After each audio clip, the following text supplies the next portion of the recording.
કે મને 20 રૂપિયા લીટર પાણી નથી મળતું, 20 રૂપિયા લીટર દૂધ નથી મળતું, 20 રૂપિયા મીટર કાપડ નથી મળતું, તો આ 20 રૂપિયાની મીટર જમીન તમે લઈ અને ખેડૂતોને બરબાદ કરવાનો ધંધો રહેવા દો. આમ તો એવી કહેવત છે કે જેનો રાજા વેપારી એની પ્રજા ભિખારી. આ ખેડૂતોને ભિખારી કરવા માટે નીકળ્યા છે અને આ ભિખારી કરવા પણની સામેની આ લડાઈ છે. આજે ખેડૂતોએ કહ્યું કે ગામની જમીન ગામની નહીં, સરકારના બાપની. સરકારો બની એને 70 કે 75 વર્ષ થયા છે, ગામડાઓ બન્યા એને હજારો વર્ષ થયા છે. અમારા દાદાઓ વડદાદાઓ એ ત્યાં જ હોમાયા છે, ત્યાં જ જન્મ્યા છે. એ જમીન જે છે તમે પડાવી લેવા માંગો એ કોઈ રીતે ના ચાલે. અને અહીંયા ખેડૂતોએ આજે ચેલેન્જ પણ કરી છે, ચેતવણી આપી છે કે જમીનનું પૂરતું વળતર નહીં મળે તો ગુજરાતના ખેડૂતોનું મહાસંમેલન જે છે એની પહેલ બનાસકાંઠા જિલ્લો કરશે.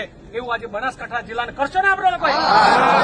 ગામની જમીન ગામની, આ કોઈના બાપની નથી. એમ કહે કે તમારે ધરતીને શું લેવા દેવા?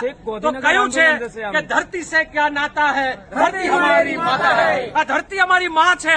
અમારી માં સામે કોઈ આ રીતે એને લૂંટવાની કામ કરે એ નહીં ચાલે. આજે જેમ ખેડૂતોએ અત્યારે અવાજ કરીને કહ્યું કે આજે તો અહીંયા પાલનપુર આવ્યા છે, નહીં સાનમાં સમજે તો ગાંધીનગર બહુ દૂર નથી, ગાંધીનગર સુધી ટ્રેક્ટરો લઈને પહોંચી જશે. આપણે દૂધના ભાવની પણ વાત કરી. હા, દૂધના ભાવની પણ દૂધના ભાવમાં પણ આમાં એવું છે કે એક બાજુ જમીન લૂંટે છે આ ખેડૂતોને.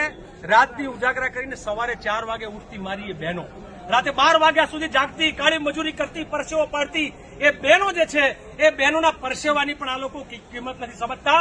કારણ કે આ દૂધ બનાસકાંઠા હોય, સાબર હોય, સાગર હોય કે અમૂલ હોય કે સુમૂલ હોય, ગુજરાતની અંદર દૂધ જે છે એ જે રીતે ઓછા ભાવે લઈ અને મલાઈ, આમાં એવું છે કે પોદળો ખેડૂત અને પશુપાલકના ભાગમાં અને મલાઈ બધી સંઘના નેતાઓના ભાગમાં. તો આ ખેડૂતોની વર્ષેવાની કમાણી ખાઈ જતા, મલાઈ ખાઈ જતા આ લોકોની સામે ગુજરાતમાં દૂધ સત્યાગ્રહ જે છે એ ઠેર ઠેર થઈ રહ્યો છે.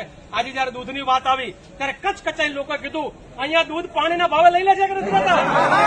આ દૂધ જે પાણીના ભાવે લે છે એની સામેની પણ લડાઈ છે. એ બનાસકાંઠા, મહેસાણા, સાબરકાંઠા, ખેડા, આણંદ થી લઈને સુમૂલ સુધી જે છે એ આવનાર સમયમાં રંગ લાવશે. અને બહુ જ ખેડૂતોને કહેવત છે ને કે જેનો રાજા વેપારી એની પ્રજા ભિખારી. આ જનતાને ભિખારી બનાવવા નીકળ્યા છે ને, અમે એમને રોડ ઉપર લાવી દઈશું સત્તાથી બેદખલ.